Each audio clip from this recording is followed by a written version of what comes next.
Saya menukar nasi kotak sisa makan dengan emas 10.000 tael. Tapi orang itu sama sekali tidak merasa dirugikan.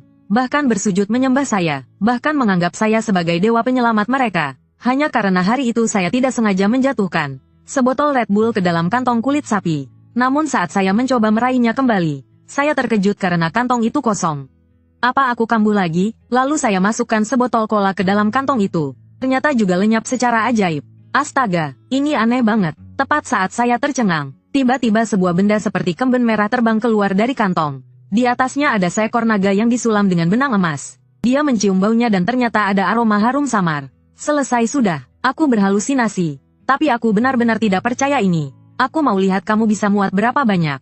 Su Chen yang mabuk membawa kantong itu ke gudang. Di depannya ada tumpukan makanan seperti gunung. Ada biskuit kompres, roti, mie instan dan sebagainya. Su Chen seperti orang gila, menjejalkan barang-barang kecil ke dalam kantong. Namun ia mendapati kantongnya tetap kosong. Apa benar kamu itu lubang tanpa dasar? Kalau kamu hebat, masukkan semua mie instan di rak itu. Su Chen menunjuk ke sudut dinding. Ada 1000 kotak mie instan.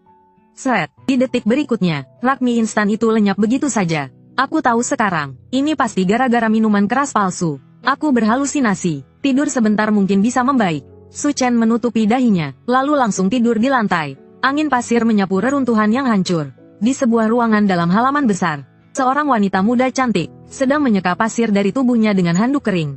200.000 pasukan dinasti Daxia, 150.000 tewas dalam pertempuran. Kemarau panjang melanda negeri, tak ada hasil panen. Dewa Agung yang Maha Tinggi, Kaisar Wanita Dinasti Daxia, Lin Nan, memohon belas kasihmu yang besar.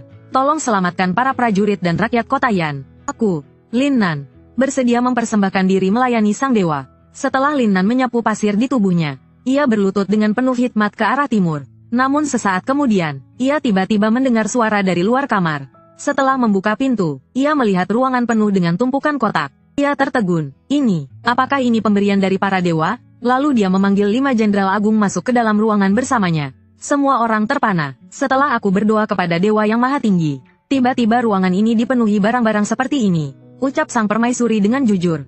Semua orang saling berpandangan. Lihat ini, di atas kotak ini tertulis mie instan, dan tulisannya menggunakan huruf sederhana. Sang permaisuri tiba-tiba menyadari hal itu. Matanya tampak menunjukkan sesuatu yang berbeda. Kelima jenderal agung memandangnya, tampak ragu untuk berbicara. 30 tahun yang lalu, muncul seorang guru negara legendaris di dinasti Daxia, yang pernah mempromosikan huruf sederhana dan berbagai kebijakan besar lainnya. Jenderal Xianglong yang gagah perkasa merobek sebuah kotak, lalu mengeluarkan 1 cup mie instan. Yang mulia, bagaimana kalau saya coba dulu untuk memastikan tidak beracun? Tanya Xianglong. Bagaimana mungkin pemberian dari Dewa Agung beracun? Jangan berkata tidak hormat seperti itu. Lin Nan menatapnya tajam. Yang mulia, biar saya coba dulu. Yang Jiu Mei melangkah maju, lalu memasukkan sepotong ke dalam mulut. Wangi sekali, renyah dan garing, rasanya enak sekali. Dia membagikan beberapa potong kepada 4 jenderal lainnya. Semua orang memuji setelah mencicipinya. Setelah 1/4 jam, semuanya baik-baik saja. Barulah mereka menyerahkannya kepada sang permaisuri.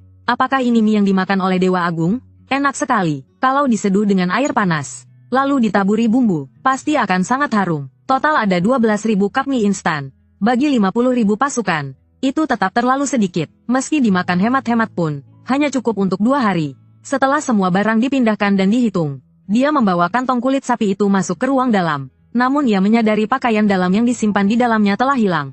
Lin Nan mengerutkan alisnya. Barang yang begitu pribadi, tidak boleh sampai diambil orang lain. Saat ia menunduk untuk memeriksa ke dalam kantong, hiasan Phoenix di rambutnya terjatuh, masuk ke dalam kantong dan juga ikut lenyap. Apa-apaan ini? Lin Nan terkejut, membalikkan kantong untuk memastikan tidak ada celah. Jangan-jangan kantong ini digunakan untuk persembahan?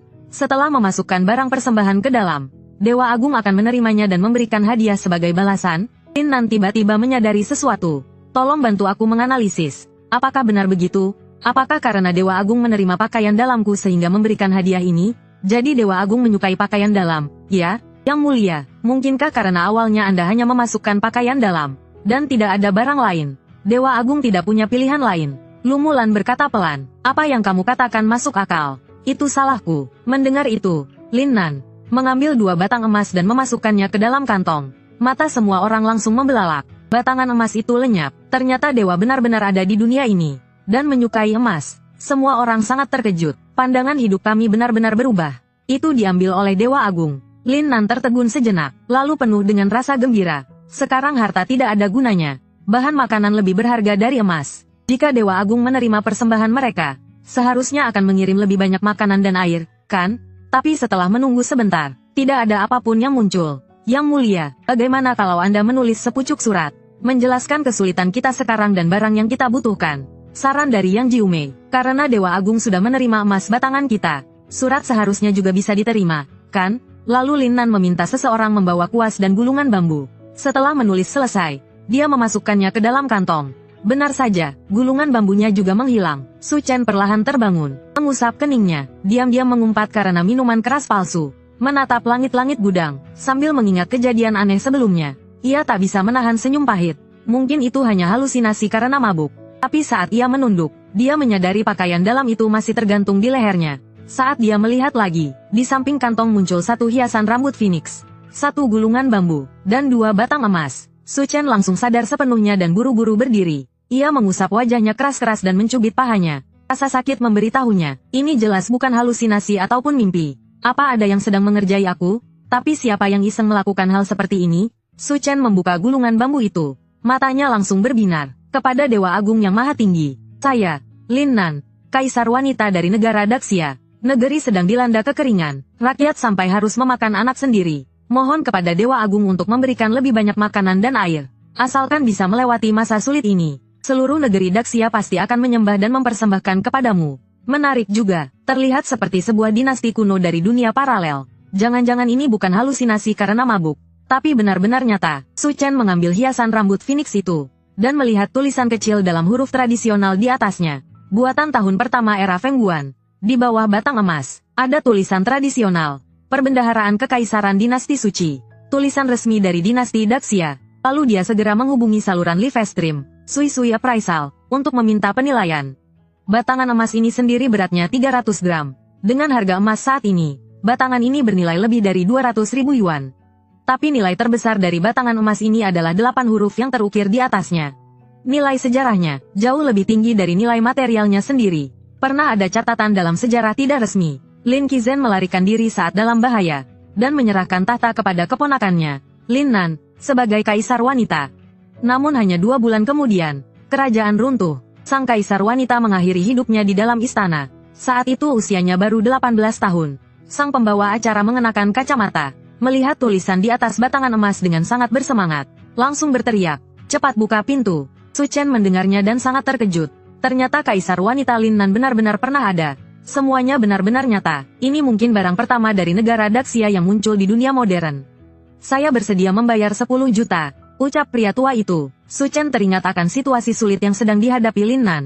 Ia sangat ingin segera membantu dia. Selain itu, ia sendiri juga dibebani hutang yang sangat besar. Jadi ia pun menyetujuinya. Tidak masalah, saya akan hubungi bagian keuangan untuk mentransfer uangnya, kata sang pembawa acara. Setelah itu, Su Chen segera kembali ke pabrik makanan, mengambil kantong kulit sapi dan menuju ke gudang. Karena Lin Nan sangat kekurangan air. Kebetulan masih ada banyak air mineral di dalam gudang. Menghadapi tumpukan air mineral yang menggunung, kira-kira ada sekitar 3.000 kotak. Jika bisa mengirimkan semua air ini ke sana, Su Chen menepuk kantong kulit sapi itu. Dengan suara pak, tumpukan air mineral sebesar gunung pun menghilang. Yang mulia, kenapa Dewa Agung belum juga mengirim apa-apa ke sini? Jangan-jangan dia tidak suka emas batangan, tapi lebih suka pakaian dalam Anda? Di dalam sebuah aula besar, Lu Mulan menguap sambil berkata. Kelima jenderal itu duduk di samping, menatap kantong kulit sapi. Sudah menunggu dari pagi sampai sore. Mereka mulai merasa sedikit cemas. Jangan asal bicara, Dewa Agung mengatur seluruh dunia. Pasti sangat sibuk, bukan hanya urusan kita saja. Di hati Lin Nan pun tidak tenang. Tunggu sedikit lagi, karena Dewa Agung sudah memperhatikan kita. Maka seharusnya dia tidak akan membiarkan kita begitu saja. Ia menggigit bibirnya. Kalau tidak berhasil juga, akan ku coba memasukkan lagi satu pakaian dalam. Siapa tahu, mungkin saja Dewa Agung memang punya ketertarikan seperti itu. Lupakanlah, kalian keluar dulu. Aku akan ke ruang dalam sebentar. Lin Nan memutuskan untuk melepas pakaian dalam dan pakaian tidurnya, lalu memasukkannya ke dalam kantong untuk mencoba lagi. Karena awalnya dia memasukkan pakaian dalam, Dewa langsung mengirimkan banyak barang. Tapi setelah itu, saat memasukkan emas batangan, tak ada barang apapun yang dikirimkan. Apa Dewa tidak menyukai itu? Bagaimana kalau pakai punyaku saja? Lu Mulan yang tinggi dan cantik menebak maksud Yang Mulia. Sejak datang ke kota Yan untuk memimpin perang, Yang Mulia belum mandi. dan juga belum mencuci pakaian. Pakaian bersih yang belum dipakai sepertinya sudah hampir habis. Dia lebih tua setahun dari Yang Mulia. Dia juga masih perawan. Dewa Agung seharusnya tidak akan menolak pakaian miliknya, kan? Niat yang tulus pasti akan membawa keajaiban. Biar aku saja. Lin Nan menghela napas. Baru saja dia selesai bicara. Pada saat itu juga, muncul tak terhitung jumlahnya kotak besar. Benar-benar keajaiban dari Dewa Agung. Kali ini kelima jenderal menyaksikan sendiri mukjizat tersebut. Mereka sangat terharu. Air mineral. Di dalamnya adalah air. Lin Nan melihat tulisan di atas kotak. Lalu berseru keras. Xiang Long sangat gembira. Ia merobek salah satu kotak. Ternyata benar-benar botol-botol air. Ia memanggil anak buahnya untuk memindahkan air mineral. Total ada lebih dari 70.000 botol. Rata-rata tiap orang dapat lebih dari satu botol. Xiang Long dengan hati-hati membuka satu botol. Lalu meneguknya. Ia merasa sangat bahagia. Airnya manis dan segar. Enak sekali. Ia tersenyum puas. Terima kasih Dewa Agung atas air yang diberikan. Lin Nan meletakkan air mineral itu. Lalu berlutut dengan penuh haru dan bersujud. Dalam suratnya, dia menulis bahwa mereka sangat kekurangan air. Dan kali ini benar-benar hanya air yang dikirimkan. Itu membuktikan bahwa Dewa Agung benar-benar membaca suratnya. Kelima jenderal juga berlutut di tanah. Wajah mereka dipenuhi rasa hikmat. Mulai saat ini, mereka benar-benar percaya sepenuh hati bahwa Dewa Agung itu bukan hayalan, bukan cerita bohong, melainkan benar-benar ada. Tepat saat itu, dari dalam kantong kulit sapi melayang keluar selembar kertas. Ada tulisan di atasnya. Kertasnya begitu halus dan lembut. Lin Nan menyentuhnya dengan lembut. Tak bisa menahan rasa kagum. Lin Nan, permintaan dan ketulusan kalian telah diterima oleh Dewa Agung. Jika ada kebutuhan lain, silakan beritahu kapan saja. Dewa Agung akan menyelamatkan kalian dari penderitaan. Lin Nan perlahan membaca tulisan di atas kertas itu. Penuh rasa haru, Dewa Agung benar-benar membalas suratnya. Kelima jenderal yang mendengar isi balasan itu sangat gembira, rasa percaya diri mereka meningkat. Dengan bantuan Dewa Agung, kemenangan pasti di tangan mereka. Dengan begini, kota Yan akhirnya bisa diselamatkan. Negara Daxia juga terselamatkan. Hanya saja harus diakui, makanan dan air yang dikirim oleh Dewa Agung masih belum cukup. Memang kelihatannya banyak, tapi kalau dibagi rata ke 50.000 prajurit, jadi sangat sedikit. Yang Mulia, bagaimana kalau Anda memohon lagi kepada Dewa Agung, memintanya untuk mengirim lebih banyak air? Tak perlu air yang semurni dan seindah ini. Asalkan bisa diminum, air sumur atau air sungai pun tidak masalah. Bisik Yang Jiumei, makanan dan air dengan kemasan semewah ini. Bahkan di masa kemakmuran, barang seperti ini pasti hanya digunakan oleh keluarga kerajaan. Sekarang di tahun bencana kelaparan besar, rakyat bahkan sulit mendapatkan air keruh untuk diminum. Hari ini kita sudah 2 kali memohon pada Dewa Agung. Kalau memohon lagi mungkin jadi terlalu sering. Apakah Dewa Agung akan marah? Lin Nan menghela napas. Teringat bahwa 300.000 pasukan negara barbar telah menaklukkan 13 kota Daxia. Setiap kali mereka merebut kota, pasti akan membantai seluruh penduduk. Lin Nan juga sangat cemas. Apa yang kamu katakan memang masuk akal. Kalau begitu, kita tunggu besok saja untuk memohon lagi. Yang Jiumei mengangguk. Bagaimanapun juga, dia adalah Dewa Agung yang sejati. Dia bukan petugas logistik mereka. Terima kasih Dewa Agung atas air yang diberikan. Lin Nan menyampaikan terima kasihnya. Lin Nan berpikir sejenak, lalu menulis sesuatu di atas kertas, dan memasukkannya ke dalam kantong. Tak perlu sungkan, apakah kamu sudah makan? Hormat kepada Dewa Agung. Saat ini kami hanya makan sekali sehari. Saat siang, saya hanya minum semangkuk bubur. Lin Nan tak menyangka Dewa Agung membalas surat secepat itu. Dengan penuh sukacita, dia menuliskannya dengan jujur. Terhadap Dewa, dia tidak berani menyembunyikan sedikit pun. Berapa orang yang ada di sekitarmu sekarang? Kelima jenderal agung semuanya ada di sini. Su Chen melihat balasan surat itu, baru sadar bahwa keadaan di pihak sang permaisuri bahkan lebih buruk dari yang ia perkirakan. Tunggu sebentar, akan kukirimkan makan malam untuk kalian. Su Chen mengambil ponselnya dan memesan makanan online. Lalu ia memasukkan semuanya ke dalam kantong. Lin Nan dan yang lainnya menatap tumpukan makanan beraroma lezat di hadapan mereka. Mereka tak bisa menahan air liur. Yang Mulia, ini daging kambing. Yang Jiumei mengangkat satu tusuk besar sate kambing. Ada lebih dari 200 tusuk seperti ini. Yang Mulia, ini paha ayam. Lumulan membuka sebuah wadah bundar. Di dalamnya ada beberapa paha ayam besar berwarna keemasan. Hampir menangis karena terlalu gembira. Yang Mulia, ini telur yang ditumis entah dengan apa. Aromanya harum sekali. Jenderal Han Jian yang tampak seperti seorang cendekiawan membuka sebuah kotak makan, melihat potongan merah bercampur dengan telur. Sebagian besar sayuran itu tidak mereka kenali. Yang Mulia, di sini ada 20 kotak nasi. Semuanya nasi putih panas dan harum. Xiang Long begitu gembira hingga tangannya gemetar. Yang Mulia, 10 gelas ini sepertinya semuanya minuman. Dan semuanya diberi es. Mewah sekali, benar-benar terlalu mewah. Mari kita sisakan sedikit, dan kirimkan semua makanan lainnya ke dapur pasukan untuk dimasak. Biarkan para prajurit mendapat tambahan makan malam hari ini. Lin Nan berpikir sejenak lalu berkata, para prajurit juga sudah lama tidak mencicipi makanan berminyak. Sate kambing dan paha ayam penuh dengan minyak. Setelah disuir, dicampur dengan nasi, dan sayur, lalu direbus dengan air. Paling tidak bisa memberi sedikit tenaga dan gizi. Lin Nan membuka minuman dingin bertuliskan tepir madu, dan membaginya kepada 5 jenderal. Mencicipi sedikit, dingin, manis, dan menyegarkan. Sekejap langsung merasa lebih segar. Benar-benar enak. Terima kasih, Yang Mulia. Kelima jenderal sangat tulus, dan sekaligus merasa kagum akan kemewahan hidup Yang Mulia. Lin Nan selesai menulis surat terima kasih, dan memasukkannya ke dalam kantong. Su Chen sedang memanggang sate, dan minum bir. Melihat balasan dari Lin Nan, tak bisa menahan senyum. Berdasarkan informasi yang ia ketahui, Xia Raya masih memiliki 50.000 tentara. Hari ini menjual emas batangan dan mendapat 10 juta. Rata-rata tiap orang hanya mendapat 200 yuan. Belum lagi dia masih punya utang luar. Kalau si penagih datang menagih, bagaimana dong? Kalau dia bayar 10 juta itu, ia juga hampir tak punya uang lagi. Untungnya masih ada 1 batang emas dan jepit rambut phoenix. Harusnya masih bisa dijual untuk dapatkan uang. Sedikit merasa lebih tenang, tapi yang ia pikirkan bukan cuma agar Lin Nan dan yang lain tetap hidup, tapi juga harus memenangkan pertempuran dan merebut kembali wilayah yang hilang. Kalau saja Lin Nan dan yang lainnya memberi lebih banyak emas dan perak, pasti bagus. Tapi tidak mungkin memintanya secara terang-terangan. Kalau tidak, kelihatan banget Yang Mulia nggak punya wibawa. Dia dikhianati oleh keluarganya, jadi sangat kesepian. Saat ini dia sangat butuh dukungan emosional dari Lin Nan dan yang lainnya. Setelah makan, Su Chen mengambil pakaian dalam Lin Nan, dan meletakkannya di dalam laci.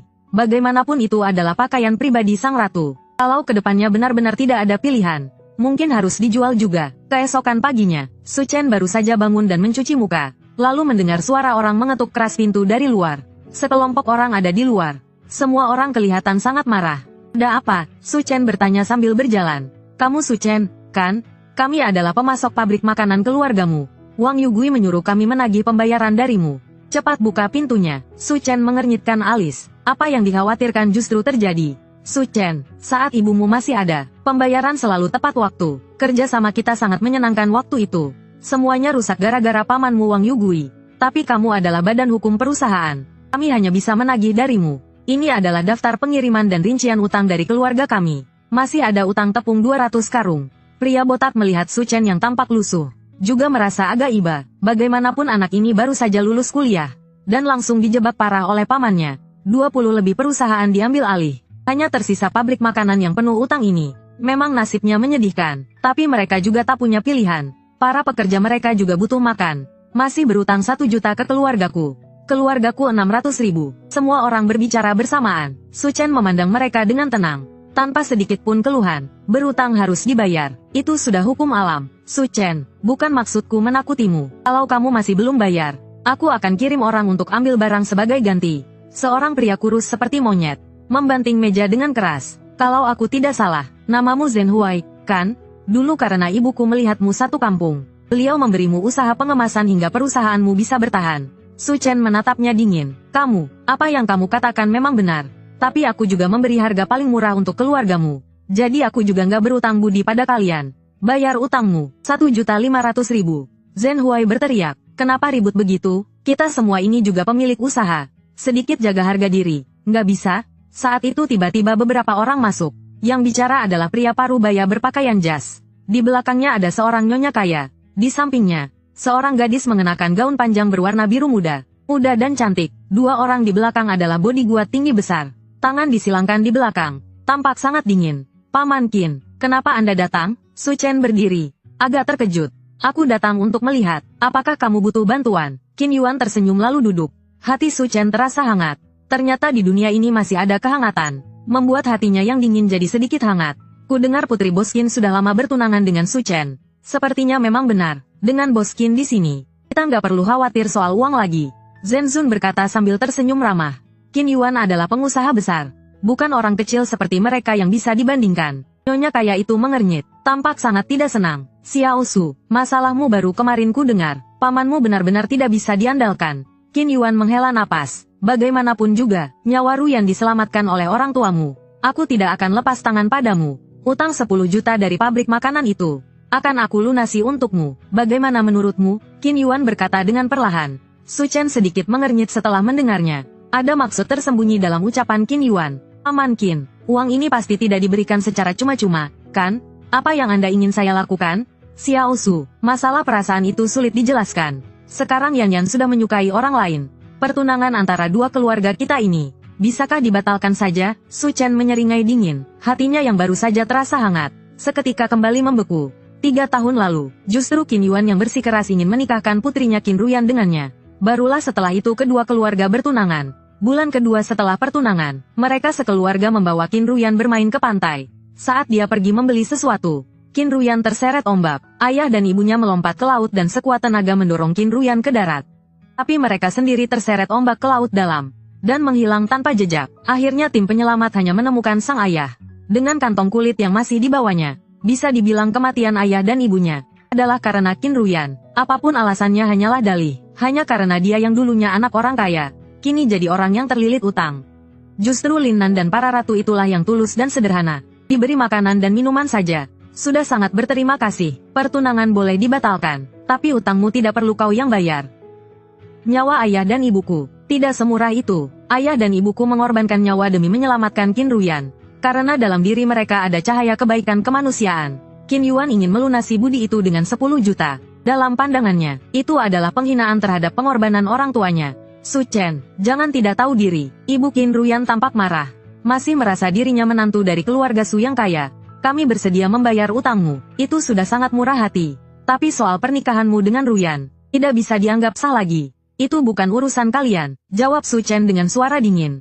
Lalu menatap gadis dingin yang sejak tadi tak bicara. Qin Ruyan, mulai sekarang, pertunangan kita dibatalkan. Mulai hari ini tak ada hubungan apa-apa lagi. Kalian boleh pergi. Qin Ruyan mendongak dengan kaget memandangnya. Kali ini dia malah sedikit kagum padanya. Su Chen, terima kasih. Qin Ruyan berdiri. Di masa depan saat tahun baru atau hari raya, aku akan selalu pergi bersembahyang untuk paman dan bibi. Sebagai ucapan terima kasih atas nyawa yang mereka selamatkan. Jangan, bukankah itu malah akan membuat orang tuaku muak? Su Chen menggelengkan kepala. Karena kita tak ada hubungan lagi. Orang tuaku juga tidak perlu kau sembahyangkan. Pergilah, dasar tak tahu diri, tak tahu terima kasih. Wajah ibu Qin Ruyan memerah karena marah. Dia menarik Qin Ruyan pergi dengan kesal. Namun setelah ketiganya keluar dari ruang rapat, mereka hanya berdiri menunggu di gerbang pabrik, tidak langsung pergi. Kalau dia tidak bisa bayar, para penagih utang hari ini pasti tidak akan tinggal diam. Nanti kita lihat saja bagaimana dia akan menghadapinya. Kita tunggu dan lihat pertunjukan. Ibu Qin Ruyan mendengus dingin. Yang mulia, ada masalah besar. Yang Jiu Mei berlari ke halaman sambil terengah-engah. Ada apa? Pasukan barbar menyerang kota. Wajah Lin Nan langsung berubah. Tidak mungkin. Hari ini sangat panas. Ratusan tentara di barak sudah terkena heat stroke. Semakin banyak yang tumbang. Bahkan Jenderal Huang Zong pun tumbang. Kata Yang Jiu Mei dengan cemas. Apa? Segera beri air mineral kepada para prajurit yang kena heat stroke. Bawa 3 botol untuk Jenderal Huang Zong. Lin Nan terkejut. Yang mulia, kita tidak bisa membiarkan ini berlanjut. Kita harus menambah pasokan air untuk para prajurit. Dia kembali ke dalam rumah, mengambil sebuah gulungan bambu, menuliskan dengan jelas situasi sulit saat ini, dan akan segera memasukkannya ke dalam kantong. Lalu ia teringat surat balasan pertama dari Yang Mulia. Di dalamnya menyebutkan kata ketulusan. Dia pun berpikir sejenak, lalu melepaskan liontin bulat berongga dari lehernya, dan memasukkannya ke dalam kantong bersama gulungan bambu. Yang Jiu Mei langsung berlutut ke tanah, memberi hormat dan berdoa dengan hikmat, berharap Yang Mulia segera mengirimkan pasokan air. Sekarang mereka tak punya cara lain, hanya bisa mengandalkan kekuatan para dewa. Saat itu di dalam kantor, tadi caramu pamer itu, aku sampai kagum sendiri. Zhen Huai tidak menyangka Su Chen benar-benar mengusir keluarga Qin. Ia berkata dengan nada sinis, Xiao Su, kamu menolak niat baik dari keluarga Qin. Tapi bagaimana kamu akan membayar utang? Pria parubaya berkepala botak menghela napas. Paman Li, utangku pada keluargamu 2 juta, kan? Su Chen menatapnya sejenak. Benar, tapi aku benar-benar sudah tidak ada jalan. Tagihan tidak bisa ditagih, rantai danamu juga hampir putus. Aku juga tahu kamu sedang kesulitan. Pria botak itu mengangguk pelan, sedikit merasa iba, karena Su Chen memang sedang dalam kondisi sangat sulit. Dia dijebak oleh pamannya, barusan juga baru diputus tunangan oleh keluarga Qin.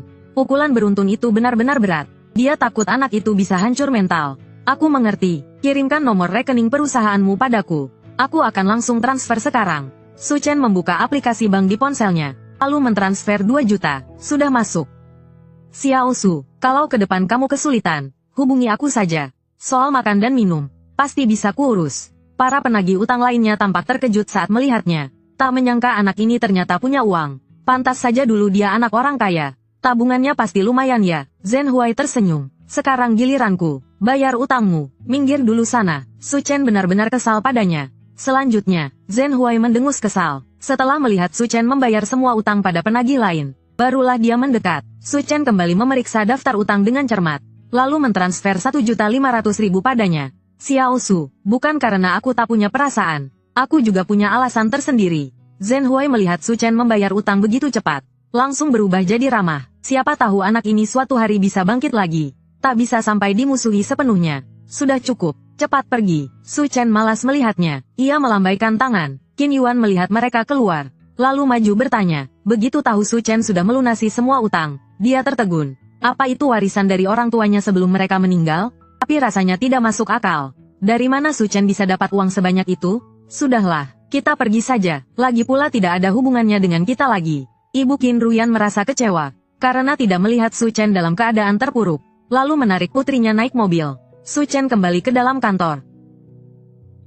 Yang mulia Dewa Sejati, hari ini cuaca sangat panas dan menyiksa. Lebih dari 600 tentara sudah tumbang karena heat stroke. Warga di kota juga kekurangan air dan makanan. Kasus kanibalisme bahkan sudah sering terjadi. Mohon Yang Mulia memberikan air sumur. Air sungai juga tidak apa-apa. Makanan juga yang penting bisa dimakan. Sayur liar, kulit pohon pun tidak masalah. Lin Nan bersujud mengucap terima kasih. Su Chen mengambil selembar kertas A4. Di atasnya tertulis agar mereka siapkan wadah penampung air terlebih dahulu. Setengah jam lagi, ia akan mengalirkan air ke sana. Di dalam pabrik makanan ada sebuah sumur. Bisa digunakan untuk memasok air ke Lin Nan. Ia mengambil liontin bulat itu dan memeriksanya. Di dalamnya terdapat 3 bola kecil berlapis. Semuanya dibuat dengan teknik ukiran berongga. Rancangannya sangat indah. Ia mengamatinya dengan saksama. Ternyata di salah satu bagiannya tertulis, buatan tahun pertama Feng Guan. Su Chen menyimpan bola kecil itu dengan hati-hati. Lalu mengemudi ke apotek. Ia membeli semua stok air Huoxiang Zengqi yang ada. Ia berkeliling lebih dari 10 apotek dan membeli 500 kotak. Total menghabiskan lebih dari 8.000 yuan. Setelah itu, ia menyalakan pompa air. Air sumur mulai dipompa ke atas. Masuk ke dalam kantong lalu menghilang. Lin Nan sangat gembira menerima surat balasan dari Su Chen. Ia segera mengatur orang-orang untuk bersiap menerima air. Dia menunggu cukup lama. Yang pertama kali muncul adalah kotak-kotak kecil. Air Huoxiang Zengqi dapat mengobati heat stroke. Air segera menyusul dikirimkan. Lin Nan membaca surat balasan dari Yang Mulia. Tak menyangka yang pertama dikirim justru obat. Ia segera mengirim orang untuk memberi obat pada para prajurit yang terkena heat stroke. Tak lama kemudian ada tanggapan. Obatnya sangat manjur. Beberapa prajurit setelah meminumnya, segera sadar kembali. Benar-benar obat dewa. Terima kasih, Yang Mulia. Lin Nan menyatukan kedua tangan di dada.